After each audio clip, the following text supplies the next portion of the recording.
Welcome to the Cyborg Vlog, or as I'm going to rebrand it for the next couple weeks, Cyborg Hans. Well, it's Labor Day weekend, and for me, that means start of the Halloween season. And this year, I went bigger than last year with my DIY build, and I decided to make a Hocus Pocus build. That's right, I'm doing the Sanderson Sister house. Last year, I did an old Western facade, and when my family saw that, they decided, hey, if you can do that, why can't you do Hocus Pocus? So this year I started planning in March, started building in July, and have a half-built witch house currently sitting in my garage. Let's go take a look. For the last few months, the garage has been turned into a workshop for the Sanderson Sister house here. Made these flats, custom made the door, some stained glass. Got the other wall here. And of course we have to have the water wheel that we see in the opening scenes. And of course we got the roof with the chimney. So in this video, let's start by looking at how I framed up some of these flats, and we will continue through this video series to give some DIY tips on how to make your own Hocus Pocus DIY build at home. So let me show you a little bit about how I got the design for this witch's house from Hocus Pocus, the Sanderson Sister house. What I did was I took a screen grab off of the movie I was watching on Disney Plus, took a screen grab, and I put it into a Word document, and I just took different shapes. I think I did all these with just the line object, and then I made little rectangles. So I kind of went off of that screen grab, which was not the best quality, and kind of sharpened up the lines so I could get a good sense of proportions for the different parts of the house. And then what I did was I took that, as you can see I just have the center section, and I kind of just drew in the different parts of the house and how I was going to have to scale it down to fit in the front yard, because I can't have this thing actually be 3 stories tall like it's shown here, you know, first floor, second floor, and then the top part. So I had to kind of scale it using forced perspective. So this top one here is just about 5.5 feet, and the door is 5 feet tall. And then this next section is only about 3 feet.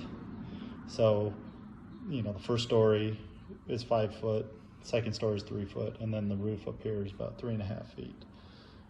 And once I did that drawing based on the original sketch, I broke it into different portions. So about a 4x8 is my normal building block, because that's what sheets of ply would come in, and most lumber is that length. So you can see how I broke up the right side and the left side. And I also did a little rough idea about how I was going to join the two.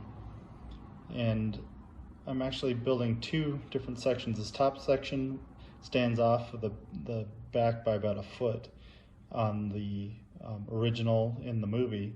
So I kind of wanted to make that overhang also on this one. So from that drawing, I went to graph paper, and so this section right here kind of transferred onto the graph paper and started putting some rough dimensions on there. And from that drawing, I did a very detailed drawing about with the dimensions of the lumber in there, and made a cut list based on this. So I went through the math 2 or 3 times just to make sure all my parts were correct, taking into account the thickness. So I knew the overall height of the wall was going to be 8 foot, but I wanted this bottom sill plate and the top here to run the full length. So I had to subtract 3/4 of an inch here and 3/4 of an inch here. So when I cut that board, it was 7 foot 10.5 inches. And I kind of replicated that for all the different pieces in here. So starting with my outside dimensions and working in, I developed the cut list, and that's what I've been working on here. So that's that flat made reality off the paper based off of all those dimensions. Now what I need to go back through is start joining all the pieces together. I'm going to use a variety of ways to do that. One's with the pocket hole joinery, and I'll show you that. Okay, so this here is the pocket hole jig. It's a Craig brand jig, and it has different settings here for based on the thickness of your material.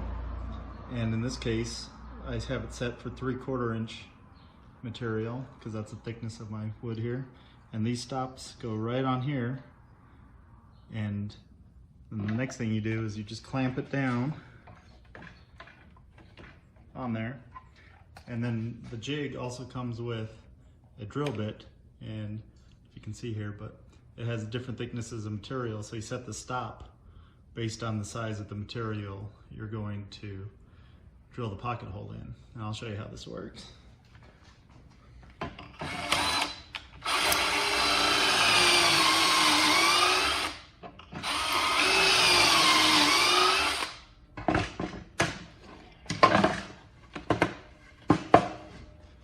And so that's what the two pocket holes look like. It makes a little groove here for you to put the screw into. So when you get ready to make the joint, it gives you a nice tight joint, and you have no fasteners on the outside. Go ahead and give you an example of how this works. So you get the correct size screw based on your thickness. And the good thing about these Craig jigs and kits, they all come with charts, so you know exactly what size screw to use. And what we do is we just line up the joint how we want it. We get the long bit here to help you keep the drill from hitting the material.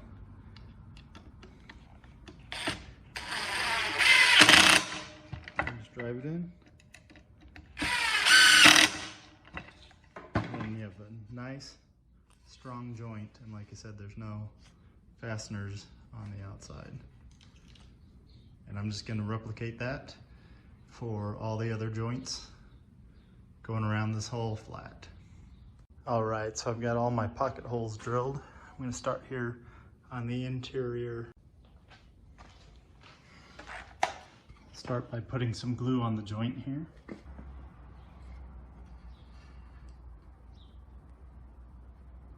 I'll line it up with my marks here I put on the board. Use a coarse thread screw.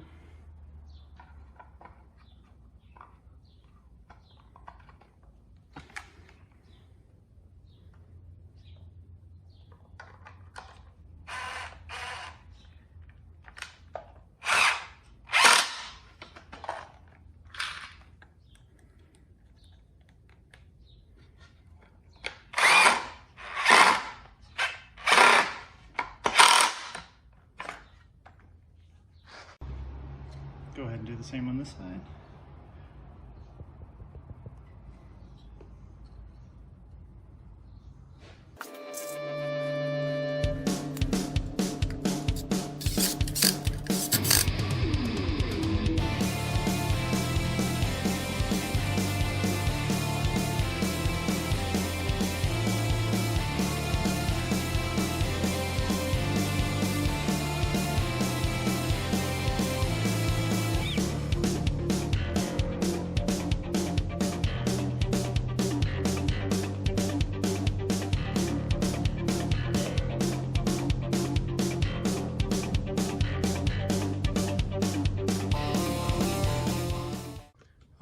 I got it all assembled.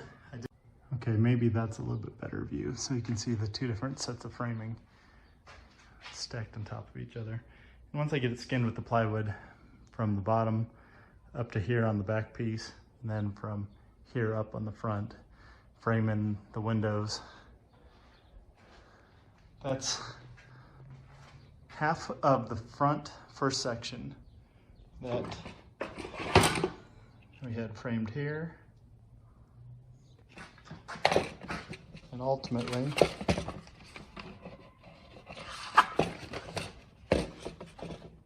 it is this section right here.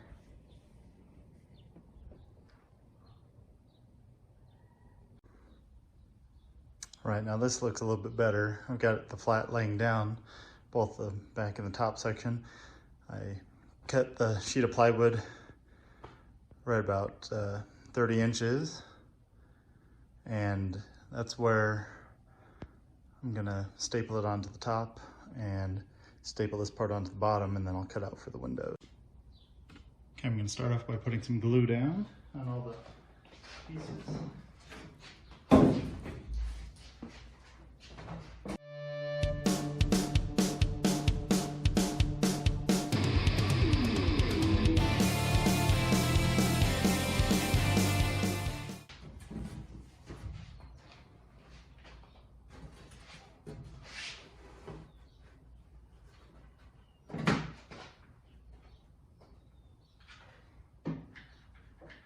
Just clamp it in place until I start getting it shot on. Okay, so I got my crown stapler here with some 16 gauge 7/8 by 1.5" crown staples to really hold that plywood onto the frame.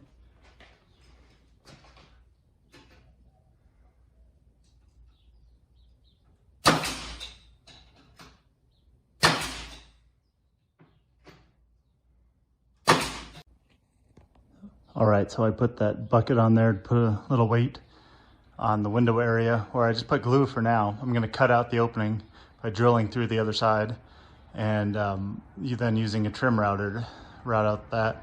And same thing here. I went around, I stapled the edges after gluing, and I put glue around the window, and that's just weighting it down to hold the glue into place while it dries. So now that it's all dry, I'm back behind this drilling out the hole so I can fit my trim router in. Then I'm gonna quickly cut out the window opening.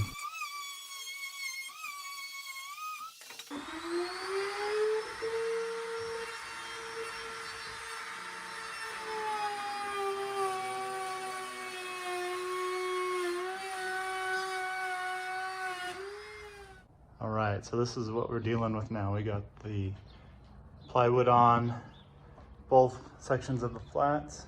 It's a lot easier to envision now that I actually have it rather than just trying to explain it with scraps. But this is going to be the top story, and like in the movie, the second story is out a little bit from the first story. So that creates that little overhang that we want. And as you can see from the side and the back here, this is just going to stay open. And that's the pathway to the window, which I'll put some plexiglass and kind of make it look like stained glass. Same thing here on this window. And then this is the opening for the door. I need to do a better job trimming that out. But then the other part of the section on this side of the house, the next flats I'm gonna build will continue the door. So this is the middle of the house here, right down here, and this is the doorway, or 6 inches of the door. So I'm gonna have another foot and a half over here. So it's gonna be 2 foot by 5 foot total for that door, just to keep it to scale. But that's what we're dealing with so far. Now I just have to finish trimming out the windows, aging it, making it look like it's some type of stucco or mortar, and with some wood trim, just like in the movie. All right, so for the trim pieces, I wanted to make it look like a big piece of timber. So what I'm doing is, since it's gonna be nighttime and you know, it's a witch house and it needs to be a little exaggerated and cartoony, I'm gonna make these big lines in here to look like little cracks in the timber. And for that, I'm using my plunge router. So basically you get the router over the material but you plunge it down into the wood, and then that's how I routed out all these grooves in the wood. Okay, I've got this piece of wood clamped down, all marked out for how I'm gonna route out the wood grain. So let's see how I do that.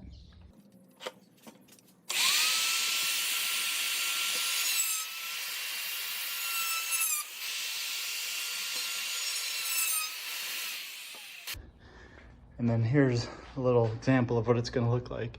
I think this piece turned out really good. It's going to go over the top of the window here. And I painted black in all my areas I read it out, and then used some wood stain over the rest. And I think that turned out really good to make it look like timber. So I've routed all these pieces, and I used the chisel to take off any round edges that give away that it's the tooling of the router. So I've done that all the way around on my trim pieces, and now I'm gonna start painting and staining. All right, once I have the grooves routed in there, I just use some flat black paint that I have here in a small paintbrush. And I try to just get it in the groove as much as possible. If I get some on the outside, I can always sand it later.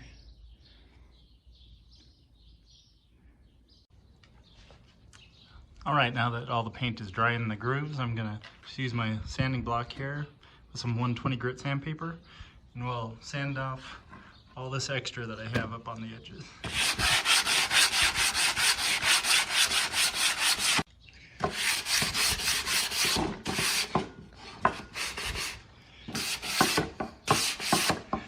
All right.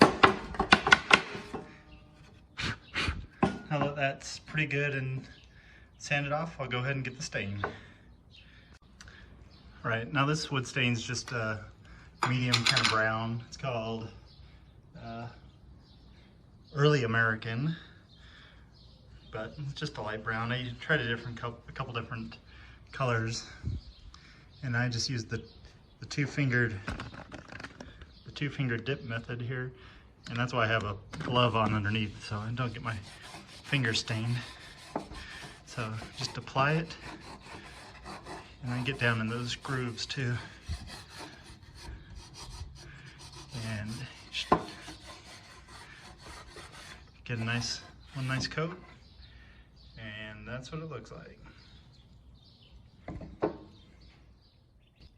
All right, so this is the mortar I use to hard coat the styrofoam and what I'm putting over the plywood. So this is just my regular plywood. This is my little test piece here. And when you mix up the mortar, and I get it kind of watery, so I can apply it with just a regular old cheap brush.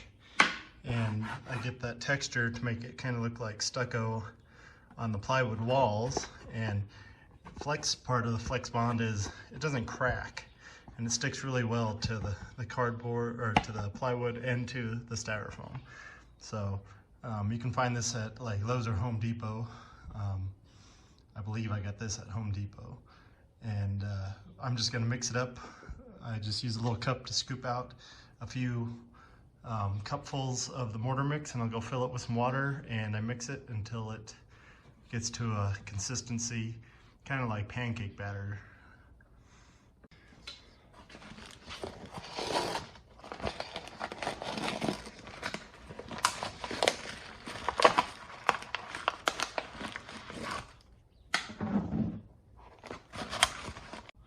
Go ahead and add a little bit of water.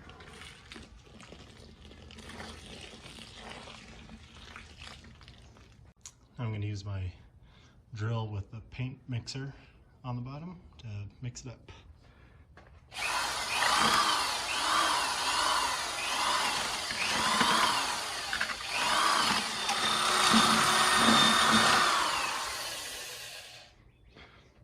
Now that I have it all mixed, I'm going to let it sit there for a minute or two, and I'll check the consistency and add more water if I need to. So here I am applying the mortar mix to the outside of the plywood on the flat, and this is going to give it a nice texture so it looks like some stucco on the outside. And after that I'm going to paint it and age it a little bit with some old waterproofer I have that's tinted. Alright, so I've been putting the mortar mix on the walls to make it kind of look like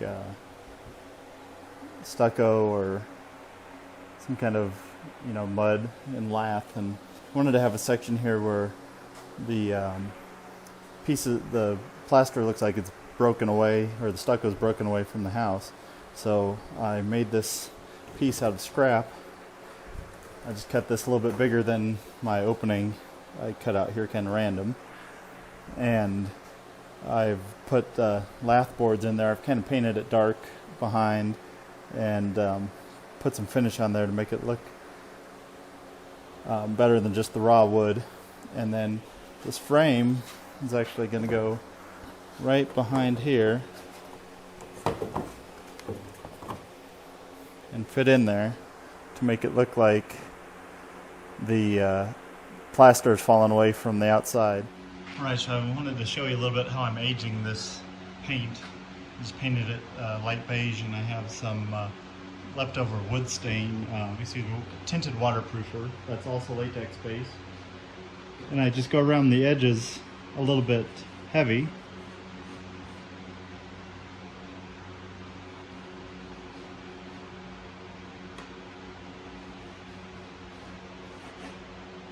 And I just kind of feather it in.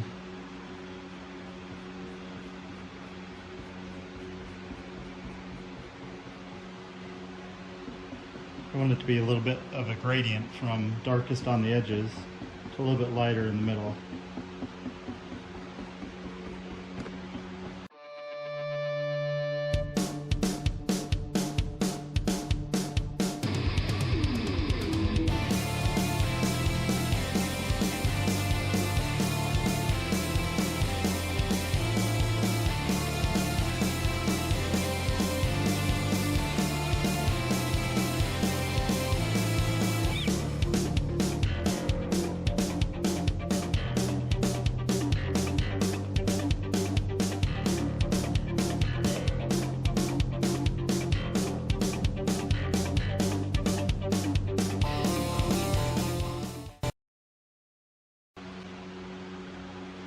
I want to kind of give it that aged look, so when the wood pieces go on there, kind of frames it, and looks like there's a little bit more dirt collected on the edges, and the texture from the mortar mix gives it a little bit of variance to make it look like it's some old stucco. Next, let's take a look at how I'm going to turn this piece of styrofoam into a faux rock bottom for the foundation of the witch house. This, like many of my other techniques I'm showing in here, I got inspiration from Hollywood Haunter. You should check out their YouTube channel. They've have a lot of good techniques on there and really inspired me to make this build.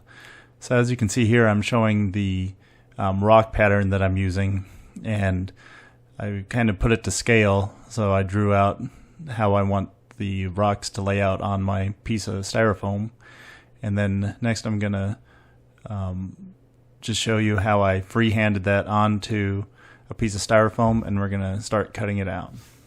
Just kind of made my own.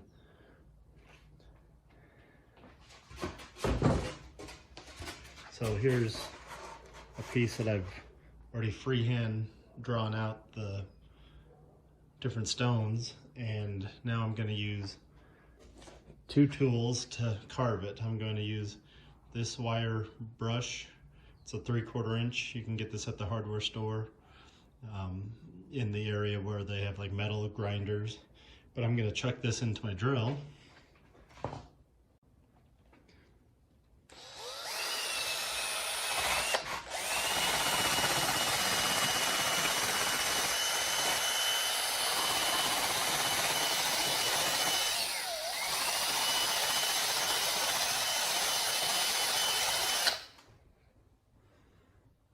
Alright, so you see kind of the rough outline.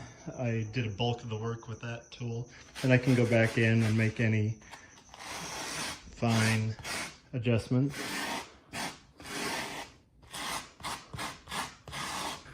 Now that we're all carved out, I'm going to use that same mortar mix that I made before to coat the styrofoam. So I just take it with the paintbrush, get it on in the grout lines, mortar lines for the stone, and go ahead and put a good coating on the stone.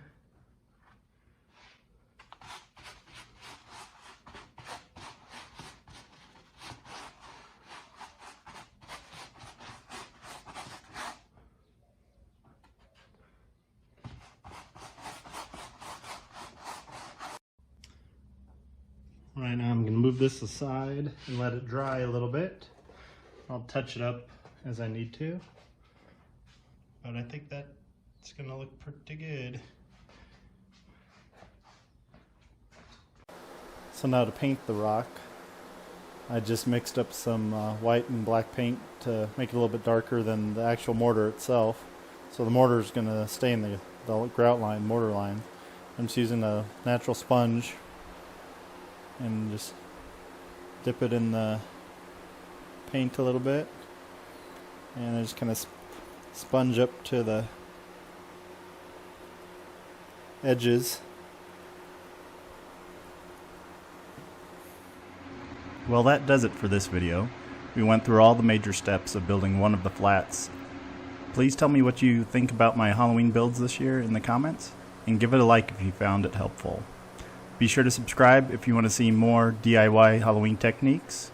And I want to give a shout out to my original inspiration, Hollywood Haunters. You should give their YouTube channel a visit. And I want to thanks for watching, and let's have a fun Halloween this year.